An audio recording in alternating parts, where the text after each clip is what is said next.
Reality of hitting the trail. We have our shuttle driver. It's brought us from Roanoke back to Daleville. And got a truck full of packs. So we're gonna stretch and wait for Mighty Blue and head off again.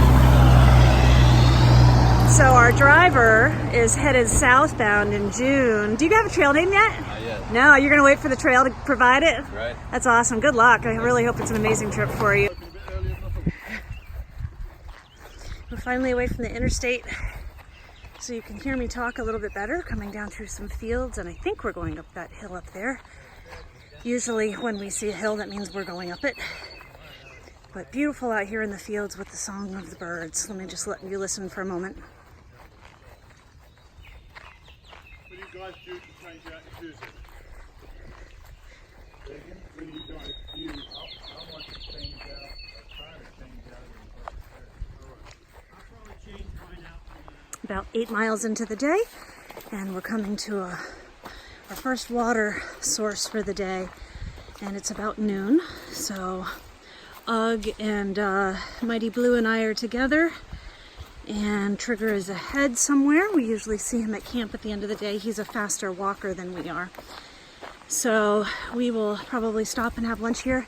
But I also wanted to show you, after all these months of walking in rhododendrons, they are finally blooming, especially in these lower elevations where we are. So along the trail, we're starting to see the blooms all around us. So I'll keep the camera on a few more minutes, and more moments. I'll let you enjoy the sounds.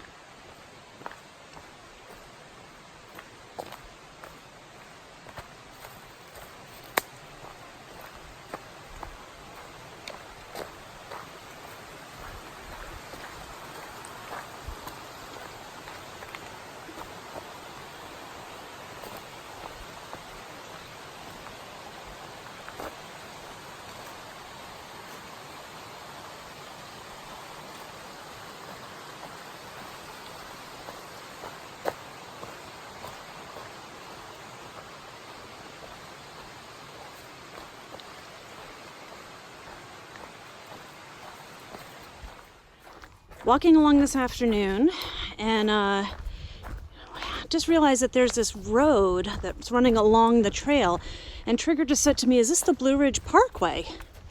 And if it is, then we are just starting to come along the Blue Ridge Parkway. So I'm going to come over here and look at this overlook and see what we have to see. We've seen cars flying by here. And maybe this little sign up here at this overlook gives us more information. I'm not sure.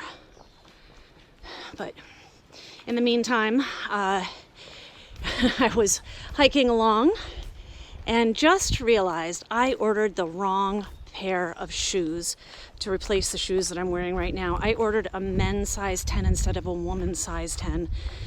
And I paid expedited shipping and everything on it. So I'm feeling a little discouraged and frustrated right now.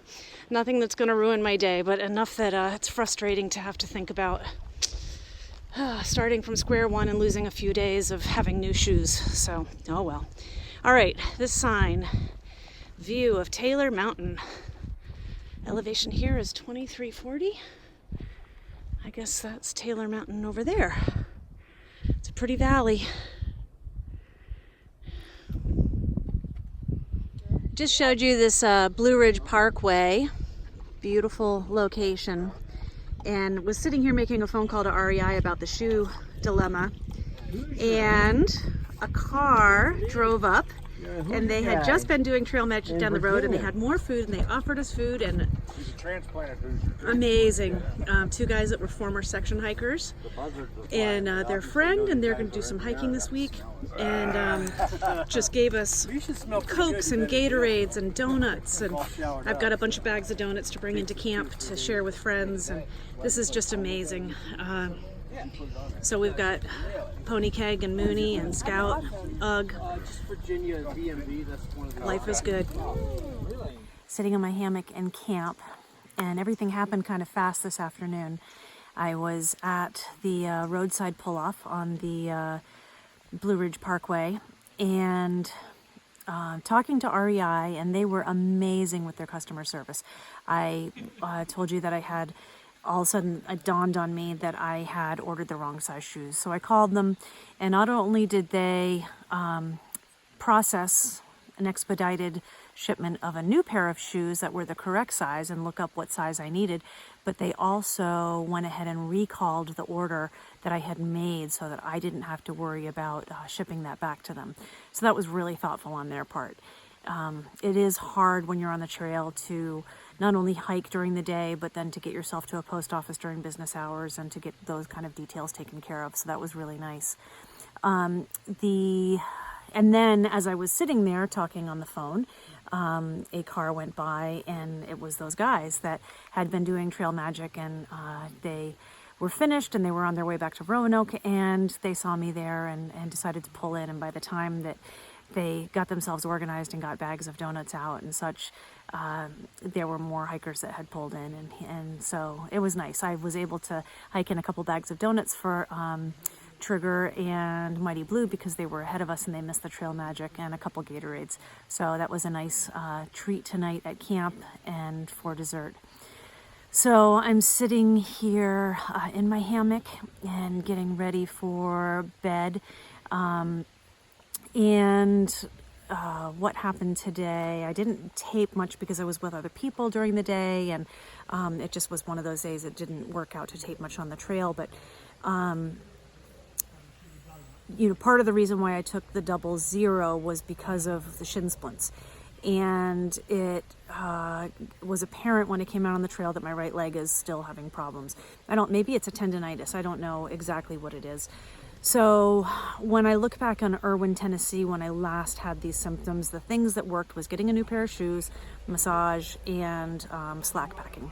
So what I did is I called ahead to Glasgow, to Stanimals in Glasgow, and they are going to meet me tomorrow 3 miles in, and they are going to slack pack me for the day.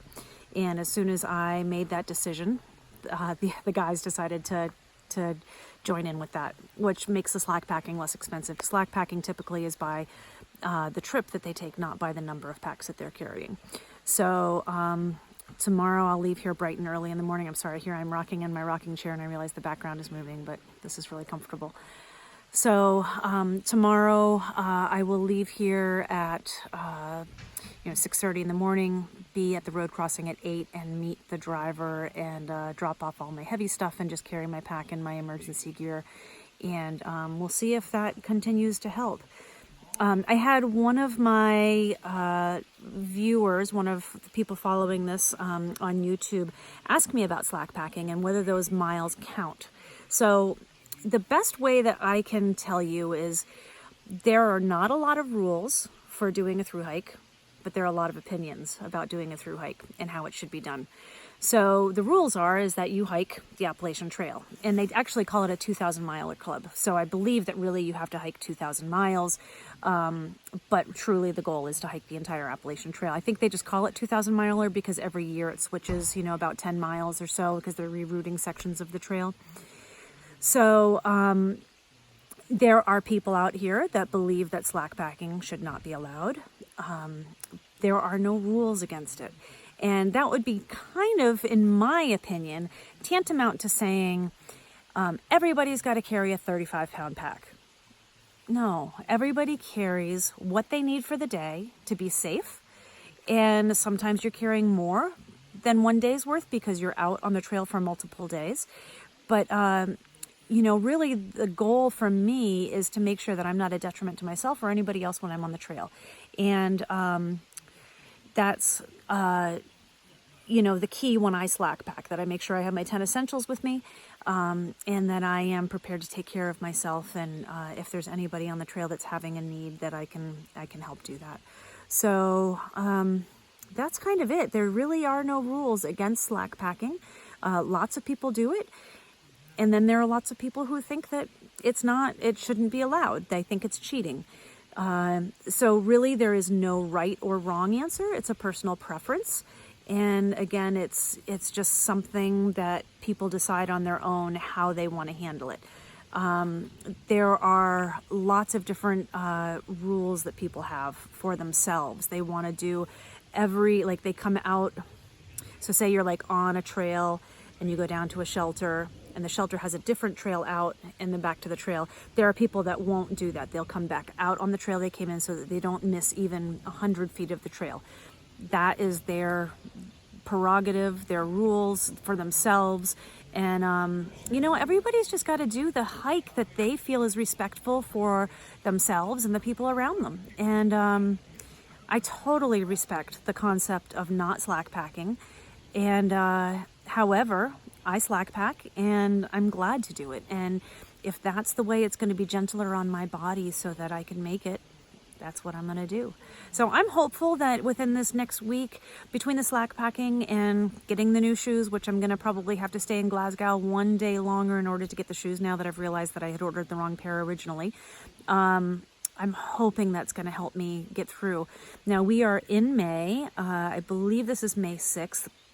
And I am planning to get off the trail, I think it's May 24th or 25th. I have to look at my schedule to see, for my daughter's college graduation. So I have, you know, a couple weeks left that I'm hoping to get Virginia taken care of. I would actually love to make it to Harper's Ferry and get my number. So I think when I started the trail, I was given number 377 as the number of people going northbound for the year. I was the 377th person. Then when we get to Harper's Ferry, which is the psychological halfway point, I think at some point it was the halfway point of the trail, but now it's about 50 or 100 miles short of that. You're going to get a second number. So you're going to get a number. My friend Cisco, who was part of the Dirty Dozen yesterday, just went through Harper's Ferry and he was given number 95. So he's number 95 on the northbound hikers to pass the halfway point. And so I would love to get to that point before I get off trail. But if I only make it through Virginia, then I only make it through Virginia and I'm fine with that. And at that point, I'm going to have 5 days to rest and recover my leg. And I hope that's all that I need. So that is kind of what I'm hoping for, is to get through these next couple weeks, make my mileage in Virginia and hopefully West Virginia, and set myself up well for heading off trail for a few days to have that great celebration with my family. So thanks you all for watching, and I'm going to head to bed now. Take care.